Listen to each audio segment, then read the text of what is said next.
ઝાલોદ વસતા ગરીબ આદિવાસી પ્રજા ખેતી તેમજ મજૂરી પર પોતાનું ગુજરાન ચલાવે છે। હાલ ઝાલોદ તાલુકામાં એરપોર્ટ બનશે તેવી વાતોએ જોર પકડ્યું છે, ત્યારે ધારાસભ્ય મહેશ ભુરિયાને આવેદનપત્ર આપી રજૂઆત કરવામાં આવી હતી। તેઓએ આદિવાસી વિસ્તારમાં રહેતા ખેડૂતોની આજીવિકાનું સાધન છે ત્યારે ખેતી માટેની જમીન બચાવવા માટે મુખ્યમંત્રી, દાહોદ જિલ્લા વહીવટીતંત્ર તેમજ જમીન સંપાદન કરતા અધિકારીઓને મળી આ અંગે ચર્ચા વિચારણા કરી હતી। ખેડૂતોને ન્યાય મળે તે માટેની રજૂઆત કરશે તેવી હૈયાધારણા સરપંચોને તેમજ ખેડૂત ભાઈ બહેનોને આપી હતી। તાલુકો ઝાલોદ, જિલ્લો દાહોદ। અમારા શારદા ગામ, ટાડાગોળા, ગુલતોરા ને સાયણ ગામની જમીન જાય છે, એના માટે અમે ખાસ તકેદારી રાખી વિરોધ ઉઠાવ્યો છે। જે રૂપાખેડાના ધારાસભ્ય શ્રી મહેશભાઈ ભુરિયાજી સાથે એમને આવેદનપત્ર આપવામાં આવે છે અને જે કંઈ સર્વે નંબરો જાય છે એમાં અમે કોઈ પણ 1 ફૂટ જમીન આપવા મંજૂર નથી અને જો ઉપરથી કંઈ બી લેવામાં આવે તો અમે ગોળીબાર કરીને મારી નાખીશું, એવી અમે તકેદારી આપીએ છીએ। અને અમારી બાપ દાદાની મિલકત છીનવી લેવામાં આવે છે એરપોર્ટવાળા કંપની નાખીને। અમે થોડી ઘણી પણ કોઈ જમીન આપવાના જ નથી। ડામોર પોપટભાઈ શમસુભાઈ। આજ રોજ ટાડાગોળા ગામે જે એરપોર્ટનું સર્વે ટાડાગોળા, શારદા, ગુલતોરા અને કાળીગામ ગુજ્જર જે એરપોર્ટની સર્વે થઈ છે એ તદ્દન એકદમ ખોટી છે અને આજની તારીખમાં જે માનવ જે વસવાટ કરે છે એ ગામ લોકો પેઢીની પેઢીથી એમનું ગુજરાન એ ખેતીને આધારે ચલાવે છે।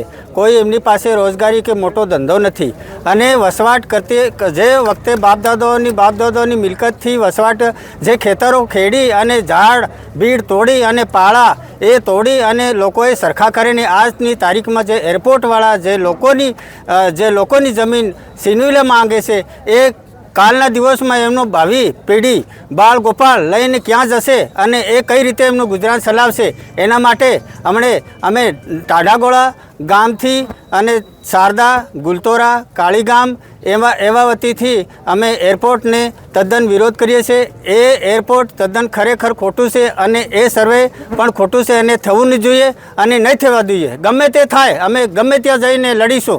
અમે મુખ્યમંત્રીને બી આવેદનપત્ર આપીશું। અમારા ઝાલોદ તાલુકાના ધારાસભ્યને શ્રી બી આજે આવેદનપત્ર આપ્યું છે, એ વતી અમે આવેદનપત્ર આપવાના છે। અમને ગમે તે થાય તે પણ અમે લડત લડીશું અને લડત લડીને રહીશું। બારિયા પ્રકાશભાઈ થાવરાભાઈ, ગામ ટાડાગોળા। તાલુકાના ટાડાગોળા, ગુલતોરા, શારદા અને સાયણના બરવાળા ફળિયા, કાળીગામ ગુજ્જર, કાળીગામ ઇનામી અને આજુબાજુનો જે અમારો આદિવાસી ઝાલોદ તાલુકાનો આદિવાસી વિસ્તાર છે એ વિસ્તારમાં ઇન્ડિયન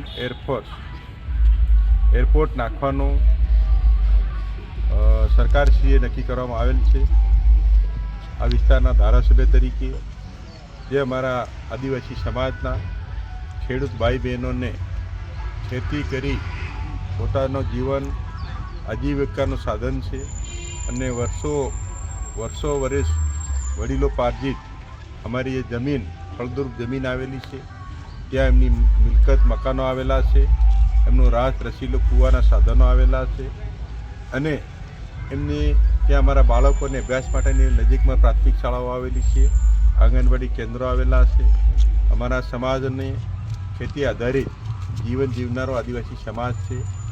આ ગામોના સરપંચશ્રીઓ, તાલુકા સભ્યો અને ઉપસ્થિત ખેડૂત ભાઈ બહેનો આ વિસ્તારના ધારાસભ્ય તરીકે મને આવેદનપત્ર આપવા માટે મારા રૂપાખેડા ગામે આવેલ છે।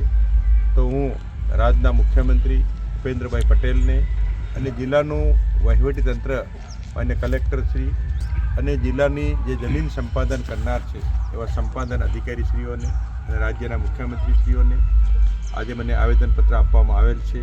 તો અમારા ખેડૂત ભાઈ બહેનો જે ખેતીની અમૂલ્ય જમીન છે, કિંમતી જમીન છે અને એ જમીન આ એરપોર્ટ નાખવાથી અમે ખેડૂત ભાઈ બહેનો ખેડૂત વિહોણા નહીં થઈ જાય અને એમના હક અને અધિકારો જતા નહીં રહે, એના માટે મને આવેદનપત્ર આપવામાં આવેલ છે। તો રાજ્યના મુખ્યમંત્રી ભૂપેન્દ્રભાઈ પટેલ સાહેબને અને સરકારશ્રીને આ વિસ્તારના ધારાસભ્ય તરીકે અમારા ખેડૂત ભાઈ બહેનોને પગભર રહે અને એમનો વર્ષો વર્ષ સુધી વડીલો પાર્જિત જમીન છે જમીન છીનવાઈ નહીં જાય એના માટે મને મારા ખેડૂત ભાઈ બહેનો, અમારા સરપંચશ્રીઓ અને જુદા જુદા ગામોના આગેવાનો આવેલા છે. આ માટે અમે વહીવટી લડત આપવાના છે અને અમારા ખેડૂત ભાઈ બહેનોને ન્યાય મળે એના માટે આ વિસ્તારના ધારાસભ્ય તરીકે અમે કટિબદ્ધ રહેવાના છે. Thank you.